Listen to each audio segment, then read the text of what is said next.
SCS Anil नागर को लेकर विजिलेंस टीम पहुंची एसपीएससी मुख्यालय। नौकरी के नाम पर रिश्वत लेने का आरोप। नागर के पर्स से मिली 24 एससीएस की लिस्ट प्री क्लियर कराने की थी तैयारी।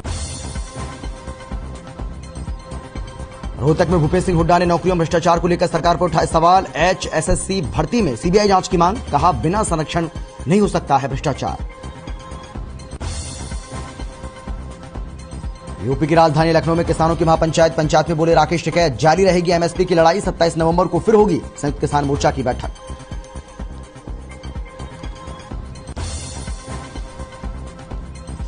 हरियाणा में डेंगू ने 7 साल का तोड़ा रिकॉर्ड। 10,000 के पार पहुंचे डेंगू के मामले। प्रदेश के 7 जिलों को बनाया गया डेंगू हॉट स्पॉट जोन।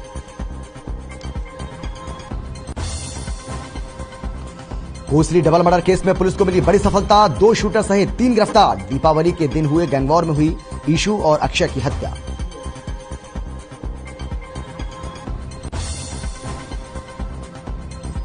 और कैथल की बालाजी कॉलोनी में मिठाई गोदाम पर सीएम फ्लैंग ने मारा छापा। स्वास्थ्य टीम ने लिया सैंपल।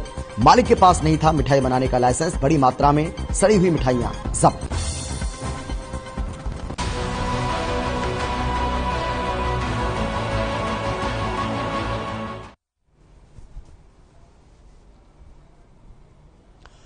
नमस्कार, आप देख रहे हैं हर खबर हरियाणा और आपके साथ मैं हूं अमित शर्मा। वक्त है मेट्रो सिटी का और मेट्रो सिटी में सबसे पहले हम बात करेंगे फरीदाबाद की।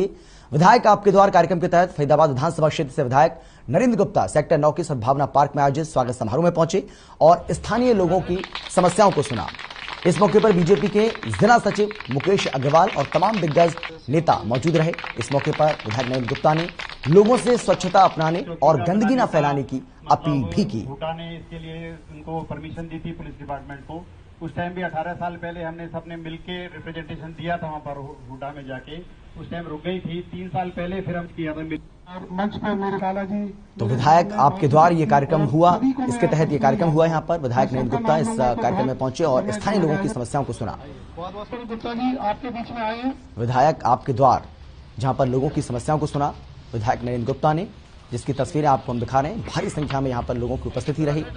महिलाएं भी काफी संख्या में यहाँ पर पहुंची और विधायक नरेंद्र गुप्ता का लोगों ने स्वागत भी किया और स्थानीय स्तर पर जो भी लोगों की समस्याएं थी उनको उन्होंने गंभीरतापूर्वक सुना और जल समस्या के समाधान का भरोसा भी यहाँ मौजूद लोगों को उनकी ओर से दिया गया। दिया था वहाँ पर हुड्डा में जाके।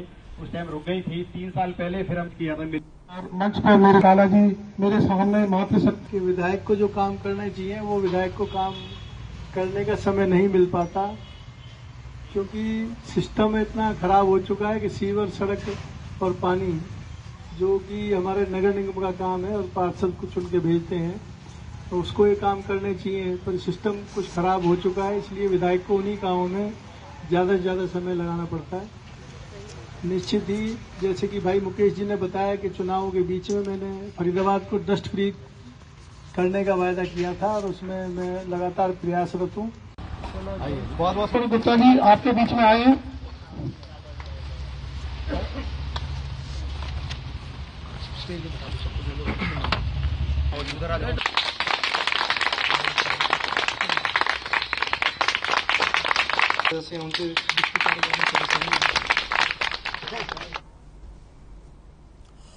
कोरोना की संभावित तीसरी लहर के मद्देनजर फरीदाबाद के सिविल अस्पताल में लगभग 96 बेड का सभी सुविधाओं से लैस फैब्रिकेटेड कोविड हॉस्पिटल बनकर तैयार हो गया है, जिसे टाटा स्टील लिमिटेड कंपनी की ओर से बनाया जा रहा है। टाटा स्टील की ओर से 17 कंटेनर इंस्टॉल कर आधुनिक सुविधाओं से लैस वातानुकूलित और ऑक्सीजन के साथ सुविधाओं से तैयार किया गया है। फिलहाल जहां कोरोना की तीसरी लहर की संभावना नजर हालांकि नहीं आ रही है, वहीं इस प्री फैब्रिकेटर अस्पताल में अन्य मरीजों की भर्ती करके उनका इलाज भी शुरू कर दिया गया है। हालांकि सीएमओ का कहना है कि इस अस्पताल का शुभारंभ जल्द ही मुख्यमंत्री अपने कर कमलों से करेंगे।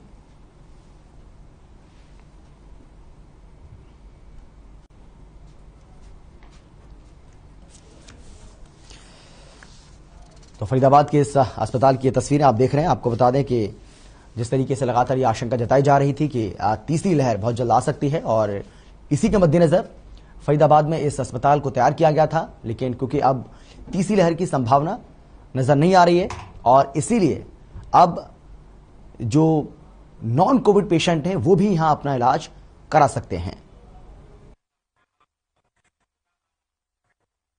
पहले कोविड के लिए प्रिपेयर किया गया था।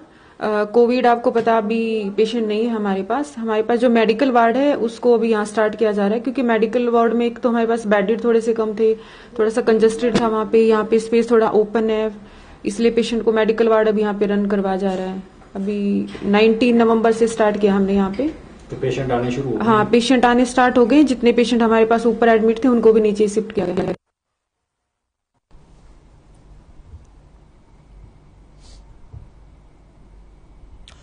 प्रदूषण की प्रशासन पर मार और लोगों के गले की घंटी बनी हुई है। रतला विधानसभा में आईआईटीएम की कंपनियों में खुलेआम बॉयलर चल रहे हैं और इन्हें रोकने वाला कोई नहीं है।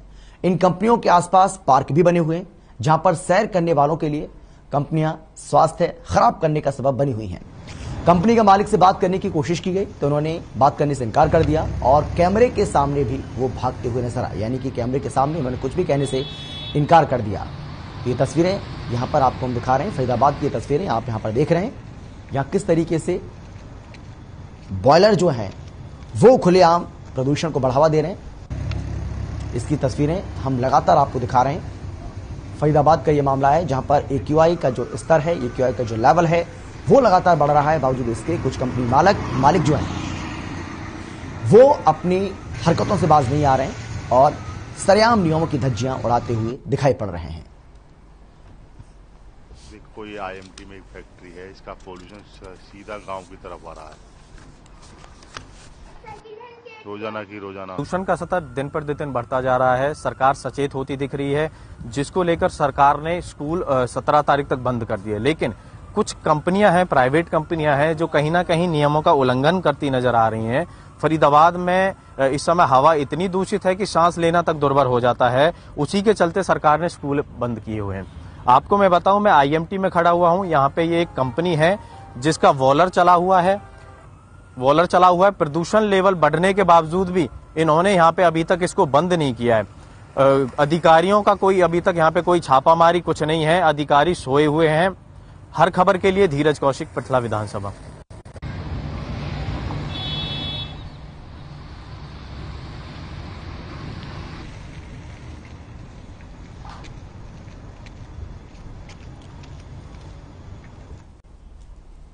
तो आपने सुना, हमारे संवाददाता ने इस बारे में ज्यादा जानकारी भी यहां पर दी है कि किस तरीके से नियमों की धज्जियां यहां पर उड़ाई जा रही हैं, वो भी ऐसे समय में जब लगातार प्रदूषण का जो स्तर है वो यहां पर बढ़ रहा है। उसके बावजूद भी यहां जो कंपनी मालिक है उनकी ओर से गंभीरता नहीं दिखाई जा रही है। बॉयलर यहां पर चल रहे हैं और इस वजह से प्रदूषण में इजाफा भी हो रहा है, जिसकी तस्वीरें आप अपनी टीवी स्क्रीन के ऊपर देख भी पा रहे हैं। यह बढ़ता प्रदूषण लोगों के लिए मुश्किल का सबब बना हुआ है। लोगों की सांसों पर संकट है, लोग मुश्किल में हैं, उनका जीना दूभर हो गया है। लेकिन इन सब के बावजूद यहां धड़ल्ले से प्रदूषण को बढ़ावा देने का काम किया जा रहा है, जिसकी तस्वीरें आप देख रहे हैं।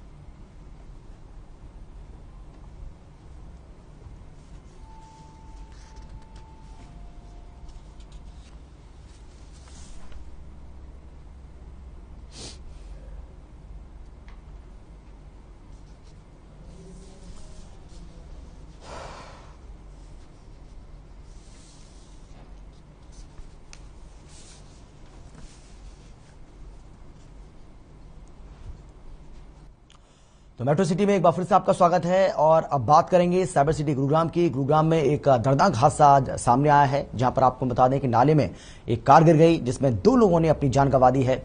इस पूरे हादसे का जायजा लिया है हमारे संवाददाता ने, देखिए।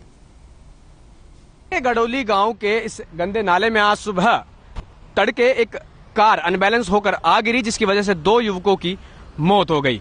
मैं आपको दिखाना चाहूंगा कि इस तरफ से जो कार सवार 2 लड़के थे वो आ रहे थे और ऐसे में कार का जो बैलेंस बिगड़ा, उसके बिगड़ने के बाद वो सीधे इस जो फुटपाथ बनाया है, फुटपाथ के साइड की दीवार से टकराकर जो कार थी वो इसमें आ गिरी और दोनों युवकों की मौत हो गई है।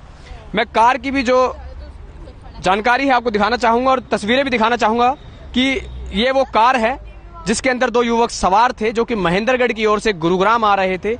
और ये घटना सुबह तड़के हुई, जब तेज रफ्तार में दोनों युवक इस गाड़ी का बैलेंस खो बैठे और उसकी वजह से गाड़ी सीधी दीवार से टकराती हुई और नाले में आ गिरी, जिसकी वजह से कितना दर्दनाक ये हादसा हुआ है इसको देखकर अंदाजा लगाया जा सकता है किस तरीके से जो है कार क्षतिग्रस्त हुई है। इससे पता लगाया जा सकता है साफ तौर पर कि कितनी जो तेज रफ्तार थी वो कार की रही होगी। और मैं एक बार फिर आपको नाला भी दिखाना चाहूंगा। इस नाले को देखकर आप अंदाजा लगा सकते हैं कि इसके अंदर जब कार गिरी तो ये कितना गहरा होगा, कितनी इसकी गहराई रही होगी कि जिसकी वजह से जो है गाड़ी में बैठे 2 युवकों की मौके पर ही मौत हो गई। हालांकि गुरुग्राम पुलिस ने इस नाले से इस कार को निकलवाकर दोनों शवों को कब्जे में लेकर जांच के लिए भेज दिया है और लगातार जो पोस्टमार्टम है वो भी जो है युवकों का कुछ समय बाद किया जाएगा। मगर ऐसे में पुलिस ये भी पता लगा रही है कि जो दोनों युवक जो कार सवार थे क्या वह किसी नशे में थे या फिर सिर्फ रफ्तार तेज होने की वजह से पूरा एक्सीडेंट हुआ है। मैं दिखाना चाहूंगा ये इलाका गुरुग्राम का गडोली गांव का इलाका है, जहां पर इस तरफ से यानी कि महेंद्रगढ़ की तरफ से, महेंद्रगढ़ से जो है जो लड़के थे, जो युवक थे कार सवार, वो आ रहे थे और सुबह तड़के उनका बैलेंस बिगड़ा और सीधे इस सामने दीवार से जा टकराए और वहां से कलाबाती खाती हुई जो कार थी वो इस नाले के अंदर जा गिरी। और बताना चाहूंगा इस नाले को देखकर अंदाजा लगाया जा सकता है कि जो जिला प्रशासन की कितनी बड़ी चूक है कि सड़क किनारे इतना जो खतरनाक नाला है वो खुला है और सामने आप देख सकते हैं कि जगह भी खाली है। अगर कोई और वाहन चालक भी तेज रफ्तार में आता है और उसका बैलेंस बिगड़ता है तो कहीं ना कहीं वो इस नाले में भी गिर सकता है।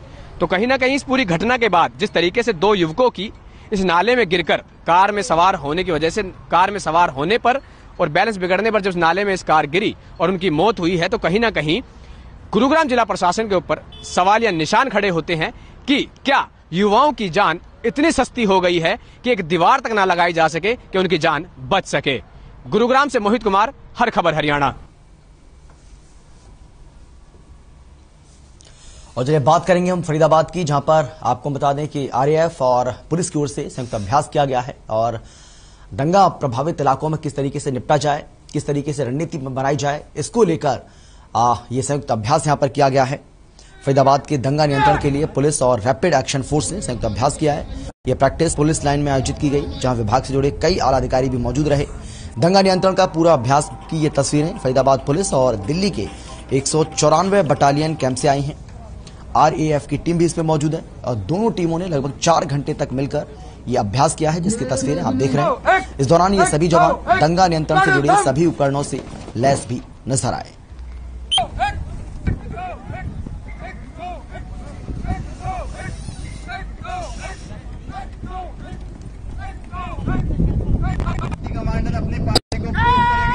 जो रैपिड एक्शन फोर्स है और जो ये कंपनी है 194 बटालियन, ये कहीं पे कोई लॉ एंड ऑर्डर सिचुएशन आ जाती है तो ये लोग डिस्ट्रिक्ट पुलिस के साथ काफी अच्छा सहयोग करते हैं in the maintenance of peace.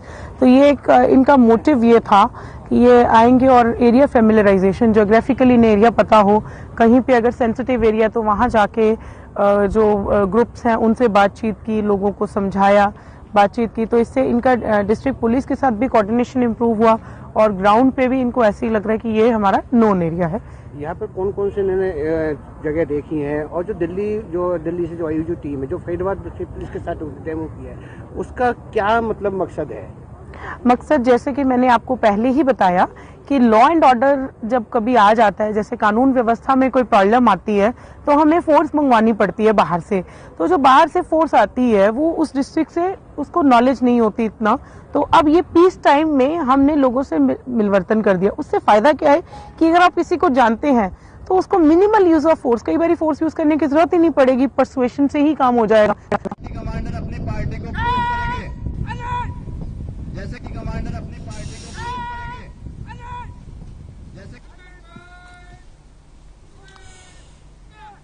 तो ये संयुक्त अभ्यास किया गया है पुलिस और आरएएफ यानी कि रैपिड एक्शन फोर्स की ओर से ये संयुक्त अभ्यास किया गया है और दंगों से कैसे निपटा जाए। अगर आप किसी भी इलाके में, किसी भी क्षेत्र में अगर दंगे की स्थिति आती है तो उस वक्त कैसी तैयारी होनी चाहिए, किस तरह से उससे निपटा जा सकता है, उसको लेकर ये पुलिस और आरएएफ की जो टीमें हैं उनकी ओर से ये संयुक्त अभ्यास किया गया है, जिसकी तस्वीरें आप यहां पर देख रहे हैं। दंगा नियंत्रण के लिए पुलिस और रैपिड एक्शन फोर्स ने यह संयुक्त अभ्यास किया है और यह प्रैक्टिस पुलिस लाइन में आयोजित की गई, जहां आपको हम बता दें कि विभाग से जुड़े कई आला अधिकारी मौजूद रहे। फरीदाबाद पुलिस और दिल्ली के 194 बटालियन कैंप से IRF की टीमें हैं, ये जो आप तस्वीरों में देख रहे हैं, और दोनों टीमों ने लगभग 4 घंटे तक मिलकर ये अभ्यास किया। साइबर सिटी गुरुग्राम में आजादी के अमृत महोत्सव को लेकर लगातार जगह जगह कार्यक्रम आयोजित किए जा रहे हैं और इसी कड़ी में गुरुग्राम खेल विभाग की ओर से कल सुबह 8 बजे साइकिल रैली का आयोजन किया जाएगा। साथ ही साइकिल रैली के माध्यम से प्रदूषण पर नियंत्रण करने के लिए सप्ताह में एक दिन साइकिल का प्रयोग करने के लिए भी आम जनता को जागरूक किया जाएगा। इसके साथ ही खिलाड़ियों को नशे की लत से दूर रखने के लिए सेमिनार का आयोजन भी किया जाएगा। सबसे पहले तो कल हमारी 8 बजे ना साइकिल रैली है, जिसके शुभारंभ हमारे अतिरिक्त उपायुक्त मिस्टर मीना जी करेंगे। और उसके बाद ये हमने आजादी का अमृत महोत्सव मनाया जा रहा है। 75 साल हमारे कंप्लीट हो चुके हैं, तो उसके उपलक्ष्य में इस उत्सव को हम मना रहे हैं। तो ये साइकिल रैली तो इसलिए की जा रही है। दूसरा, पर्यावरण को भी स्वच्छ रखने के लिए इस साइकिल रैली को हम ऑर्गेनाइज कर रहे हैं, ताकि काफी व्हीकल्स हमारे आ चुके हैं। तो हम इस रैली के माध्यम से ये आप लोगों से भी अनुरोध करेंगे कि आप भी हफ्ते में कम से कम एक बार साइकिल पे चलें, और हमारे जितने भी शहर वासियों से भी ये अनुरोध करेंगे कि वो भी ज्यादा से ज्यादा साइकिल को यूज करें।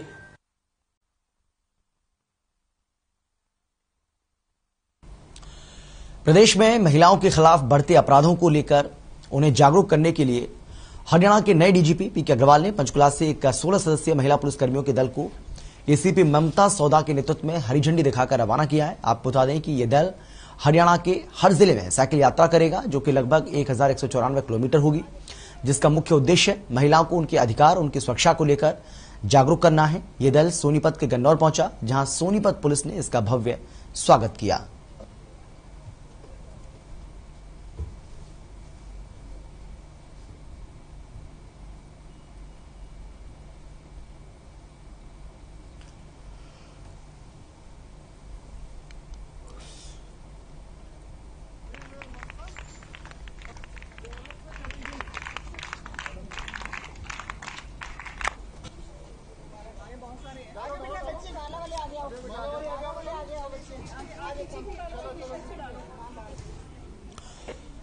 तो महिलाओं के खिलाफ जिस तरीके से अपराध लगातार बढ़ रहे हैं, उसको लेकर ये एक तरीके से आप कह सकते हैं कि जागरूकता कैंपेन यहां पर ये चलाया गया है, जिसमें महिलाओं को जागरूक किया गया, उनको बताया गया इस साइकिल यात्रा के जरिए कि किस तरीके से महिलाएं अपनी सुरक्षा खुद कर सकती हैं और अपनी सुरक्षा के प्रति वो सजग रहें, सतर्क रहें, जागरूक रहें।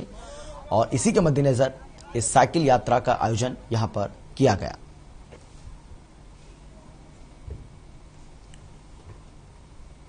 और मेट्रो सिटी में फिलहाल इतना ही। एक छोटे से ब्रेक के बाद फौरन लौट रहे हैं। आप देखते रहिए हर खबर हरियाणा।